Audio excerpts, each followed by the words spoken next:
আর এই পাখাটা আবার কে বন্ধ করলো? মা, আর 5 মিনিট চালাও না। তারপর এই 5 মিনিটটাই যে কখন 30 মিনিট হয়ে যায় টেরও পাওয়া যায় না। শিট, আজকেও আমি লেট হয়ে গেলাম। ওই হিটলার তো আজকে শিওর আমার ক্লাসে ঢুকতে দেবে না। ঘুমটাও ঠিকমতো পূরণ করতে পারি না আমি। কি বেকার জীবন আমার। ভাবুন, একটা বাচ্চা সবেমাত্র জন্মেছে আর সবাই মিলে এসে তাকে গালাগালি দিতে শুরু করলো। তাহলে এই বাচ্চাটা বড় হয়ে কেমন তৈরি হবে? এটাই তো করি আমরা। সকাল, যেটা কিনা একটা দিনের শুরু, সেই সময়ে না জানি আমরা কতজনকে, আমাদের বস, আমাদের টিচার্স, রাস্তার ট্রাফিক, এমনকি নিজেকে গালি দিতে শুরু করে দিই। সকালবেলা ঘুম থেকে উঠেই যদি আপনার লাইফের মোমেন্টাম নেগেটিভ ডাইরেকশনে এগোতে শুরু করে দেয়, তাহলে কি করে আপনি আপনার জীবনে পজিটিভ কিছু এক্সপেক্ট করতে পারেন? এবার আপনি হয়তো বলবেন, ভাই তুমি জানো না আমার লাইফের কি অবস্থা। আমার জায়গায় তুমি থাকলে সকালবেলা ওঠার পর তোমারও মুখ থেকে গালাগালিই বেরিয়ে আসতো। আচ্ছা, তাহলে আপনি আমায় বলুন, একটা 20 বছরের যুবক যে কিনা সবেমাত্র নিজের ক্যারিয়ার শুরু করেছে, তাকে একটা অচেনা লোক মদ্যপ অবস্থায় গাড়ি চালাতে গিয়ে 70 মাইল পার আওয়ার স্পিডে এসে ধাক্কা মারে, যার পর 6 মিনিটের জন্য ছেলেটির হৃদস্পন্দন বন্ধ হয়ে যায়। এরপর সেই ছেলেটা 6 দিন অবধি কোমাতে চলে যায়, তার শরীরে টোটাল 11টা হাড় ভেঙে যায় এবং একটা পার্মানেন্ট ব্রেন ড্যামেজও হয়, যেটা দেখে ডাক্তাররা বলেন যে হয়তো সে আর কোনোদিনও হাঁটাচলা করতে পারবে না। আপনার জীবনের অবস্থাটা কি এই ছেলেটির থেকেও খারাপ? এই ছেলেটির নাম হেল এলরড।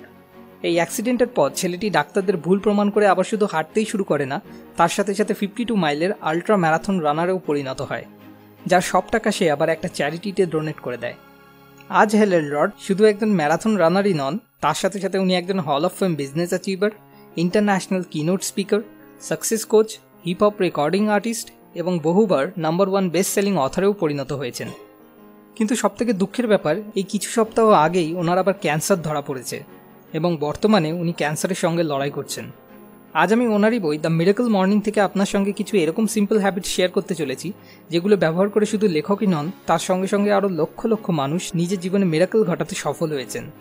তো চলুন শুরু করা যাক। Simple habit 1, can't change it.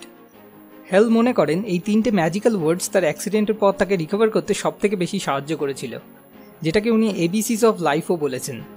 A for accept, B for be grateful, C for continue progressing. Office যাওয়ার সময় ট্রাফিক জ্যাম থেকে শুরু করে আপনার জীবনে সেই অসহ্যকর মানুষটা, এরকম অসংখ্য বাহ্যিক অবস্থা থাকে যেগুলো আমরা চাইলেও বদলাতে পারি না। এটা জানা সত্ত্বেও আমরা সেগুলোকে বাধা দেওয়ার চেষ্টা করি আর নিজেরাই নিজেদের জন্য মানসিক যন্ত্রণার সৃষ্টি করি।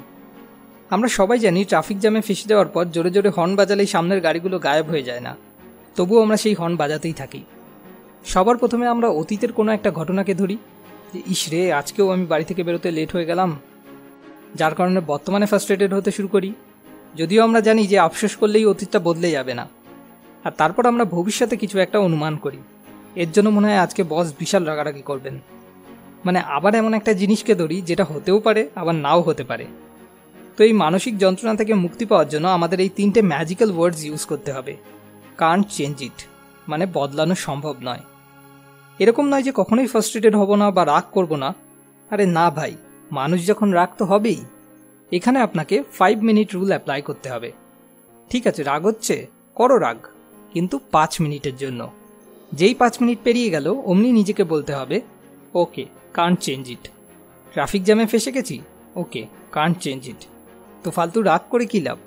এর থেকে বরং এই সুযোগে আমি চাইলে গান শুনতে পারি বা কোনো ভালো বই পড়তে পারি, বা যদি আর অন্য কিছুই সম্ভব না হয় তো অন্তত সেই সব জিনিসগুলোর ব্যাপারে তো ভাবতেই পারি যেগুলোর জন্য আমি মন থেকে সত্যি কৃতজ্ঞ, যেমন আমার পরিবার, বন্ধুবান্ধব।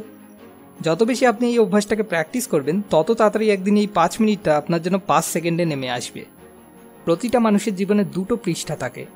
একটাতে সেই সমস্ত জিনিসগুলো থাকে যেগুলো তাকে ফ্রাস্ট্রেটেড করে, রাগিয়ে তোলে, আর দ্বিতীয়টায় সেই সমস্ত জিনিসগুলো থাকে যেগুলো তাকে কৃতজ্ঞ অনুভব করায়। যদি একটা হাসি খুশি জীবনযাপন করতে হয় তাহলে এই দ্বিতীয় পৃষ্ঠাটায় নিজের মনোযোগ রেখে সবসময় চলা উচিত। হ্যাঁ, তাই বলে এরকম নয় যে ফার্স্ট পেজটা কখনো পড়বই না, পড়তে তো হবেই, কিন্তু তারপর ওর মধ্যে থেকে যে জিনিসগুলো বদলানো সম্ভব সেগুলোকে বদলানোর জন্য কন্টিনিউ প্রোগ্রেস করে যেতে হবে। কিন্তু বাকি যেগুলোকে বদলানো সম্ভব নয় সেগুলোকে থেকে সেই 3টে ম্যাজিক্যাল ওয়ার্ডস বলতে হবে। কান্ট চেঞ্জ ইট, বদলানো সম্ভব নয়। যখনই আপনি এটা বলবেন আপনি ভিতর থেকে সেই জিনিসটাকে অ্যাকসেপ্ট করে নেবেন, যার ফলে আপনার ভিতর থেকে নেগেটিভিটিগুলো সরে গিয়ে কিছু জায়গা তৈরি হবে যেখানে আপনি চাইলে নতুন কিছু পজিটিভ গড়ে তুলতে পারবেন। যেমন যদি কোনো মানুষের সব থেকে প্রিয় মানুষটি তাকে ছেড়ে এই পৃথিবী থেকে চলে যায়, তার থেকে বেশি যন্ত্রণার হয়তো আর কিছুই হয় না। এরকম ক্ষেত্রে যদি সেই মানুষটা নিজেকে এই 3টে ম্যাজিক্যাল ওয়ার্ডস বলে দেয়, কান্ট চেঞ্জ ইট এবং ভেতর থেকে সেটাকে অ্যাকসেপ্টও করে নেয়, তো এরকম তো নয় যে তার সমস্ত যন্ত্রণাগুলো পুরোপুরি শেষ হয়ে যাবে, কিন্তু হ্যাঁ, সেই যন্ত্রণাটাকে সহ্য করতে পারাটা সেই মানুষটার কাছে আগের থেকে অনেক বেশি সহজ হয়ে যাবে। Simple habit 2, সেভার্স। এই বইটাকে লেখার আগে হেলের জীবনে একটা নয় বরং দুটো ঝড় এসেছিল, যার মধ্যে প্রথমটা তো উনি সিম্পল হ্যাবিট 1টাকে ইউজ করে ওভারকাম করে নিয়েছিলেন, কিন্তু দ্বিতীয়টা প্রথমটার থেকে আরও বেশি বড় ছিল, যেটা 2007 সালে ইকোনমিক কোলাপসের কারণে হেলকে সহ্য করতে হয়েছিল। 2007 সালের মধ্যে হেল একজন পেইড স্পিকার হিসাবে সাকসেসফুল বিজনেসম্যান তৈরি হয়ে গেছিলেন, কিন্তু ইকোনমিক কোলাপসের পর উনি নিজের অর্ধেকের বেশি ক্লায়েন্ট হারিয়ে বসেন। হেলকে সবেমাত্র কেনা তার গাড়ি বাড়ি সমস্ত কিছু বিক্রি করে দিতে হয়। ওনার জীবনে এই দ্বিতীয় রক বটমটাকে উনি প্রথমটার থেকে বেশি ভয়ানক মনে করেন, কারণ প্রথমটাই উনি একটা লেভেলে গিয়ে আটকে গেছিলেন, আর নিচে যাওয়াটা তার জন্য সম্ভব ছিল না, শুধুমাত্র ডাইরেক্ট উপরে চলে যাওয়া ছাড়া। কিন্তু দ্বিতীয়টার ক্ষেত্রে উনি প্রতিদিন আরও নিচে ধসে যাচ্ছিলেন। ইভেন ওনার মনের মধ্যে এই কারণে আত্মহত্যার চিন্তাভাবনাও আসতে শুরু করে। তখন একদিন ওনার স্ত্রী ওনাকে বলেন যে ওনার একবার অন্তত ওনার কাছের বন্ধু জনকে সব খুলে বলা উচিত। জন একজন খুবই সফল বিজনেসম্যান ছিলেন। এরপর যখন হেল তার বন্ধু জনকে কল করে সব কিছু বলেন, তখন জন সব শুনে তাকে শুধুমাত্র একটাই প্রশ্ন করেন, ভাই তুই এক্সারসাইজ করছিস তো রোজ? এই কথা শুনে হেল রেগে যান। জন, তুই কি আমার একটা কথাও ঠিকঠাক শুনিসনি? ভাই আমার টাকার দরকার, এক্সারসাইজ করলে টাকা থোড়ি না আসবে। জন ওনাকে বলেন, ভাই তুই যদি এক্সারসাইজ না করিস তাহলে তোর মস্তিষ্কে সঠিকভাবে অক্সিজেন ফ্লো হবে কিভাবে? কি করে তুই সঠিকভাবে ভাববি? সারাদিন বসে ফ্রাস্ট্রেটেড হলে কি টাকা চলে আসবে? এই কথাগুলো হেলকে আবার সঠিক পথে ফিরিয়ে নিয়ে আসে।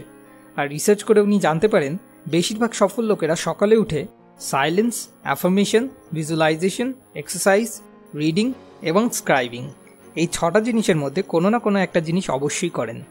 তো উনি ভাবলেন, ভাই যখন করতেই হবে তখন কেন না এই 6টাই একসাথে করা যাক। আর পরের দিন থেকেই সকালে উঠে উনি এই 6টা জিনিসই করতে শুরু করে দেন। পরবর্তী 2 মাসের মধ্যে ওনার ইনকাম ডাবল হতে শুরু করে। এই হ্যাবিটগুলোর জন্য টাকা না আসলেও এই হ্যাবিটগুলোকে প্র্যাকটিস করার জন্য ওনার মধ্যে যে পরিবর্তনগুলো আসে সেগুলোই সফলতাকে ওনার দিকে আকৃষ্ট করে নিয়ে আসে। আমার মনে আছে আমার এক বন্ধু একবার আমায় বলেছিল, শোন ভাই, শুধু যদি সকালে তাড়াতাড়ি উঠলেই মানুষ সফল হয়ে যেত না, তাহলে এতদিনে প্রতিটা দুধওয়ালা পেপারওয়ালা কোটিপতি হয়ে যেত। সেই দিন তো আমার কাছে এর কোনো উত্তর ছিল না, কারণ তখনও আমি এই বইটা পড়েছিলাম না, কিন্তু আজ এই জিনিসটার একদম পরিষ্কার উত্তর আমার কাছে আছে। প্রতিটা দুধওয়ালা পেপারওয়ালা, এমনকি আমাদের মধ্যে বেশিরভাগ লোকই সকালে উঠি কারণ আমাদের বাধ্য হয়ে উঠতে হয়। কারোর কোথাও যেতে হবে তো কারোর খাবার রান্না করতে হবে। কোনো দুধওয়ালা বা পেপারওয়ালাই এই 6টা হ্যাবিটের মধ্যে কোনো একটাও হ্যাবিট প্র্যাকটিস করার জন্য সকালে তাড়াতাড়ি ওঠে না। ওনারা তাড়াতাড়ি তো উঠে যান, কিন্তু উঠে সেই নিজেকে, নিজের মালিককে গালাগালি দিতে লেগে পড়েন। এই জন্যই শুধু সকালে উঠলেই কেউ কোটিপতি হয়ে যায় না। যদি হেল এবং তার সাথে আরও লক্ষ লক্ষ লোক এই 6টা হ্যাবিট ডেভেলপ করে নিজের জীবন বদলে ফেলতে পারে, তো আপনি কেন পারবেন না? আর সবথেকে বড় কথা, এর জন্য আপনার শুরুতেই ভোর 5টায় ওঠার কোনো দরকার নেই। এখন বাধ্য হয়ে আপনাকে যখন উঠতে হয় তার থেকে যদি 30 মিনিট আগেও আপনি উঠতে পারেন সেটাই যথেষ্ট। এস ফর হলো সাইলেন্স, মানে মেডিটেশন বা ব্রিদিং।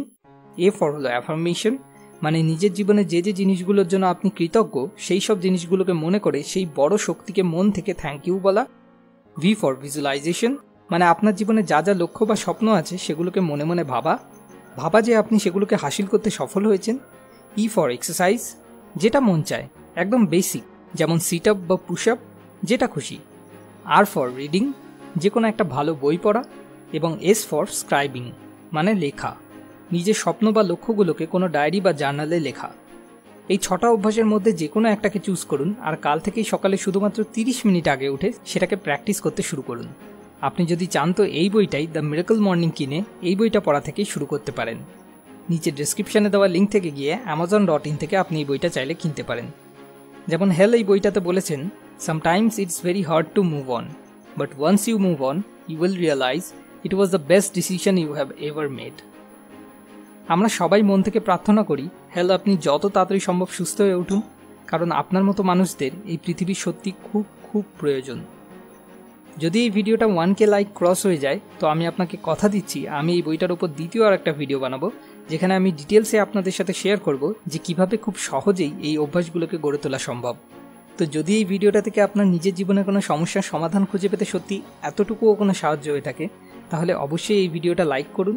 যতগুলো লাইক আসবে আমি বুঝবো ততজনকে আমি একটু হলেও সাহায্য করতে পেরেছি। আর নেক্সট কোন বিষয়ের উপর আপনি বুক রিভিউ চান সেটা আমাদের নিচে কমেন্ট করে জানান, কারণ আপনাকে সাহায্য করতে পারাটাই আমার আসল উদ্দেশ্য। পরের ভিডিও পরের সপ্তাহে। আমরা যখনই এরকম কোনো ভিডিও আপলোড করব তার নোটিফিকেশন পাওয়ার জন্য সাবস্ক্রাইব বাটনে ক্লিক করার পর পাশে আসা বেল আইকনে ক্লিক করে আমাদের সঙ্গে কানেক্টেড থাকুন। মোর উইজডম, মোর সলিউশন, বেটার লাইফ।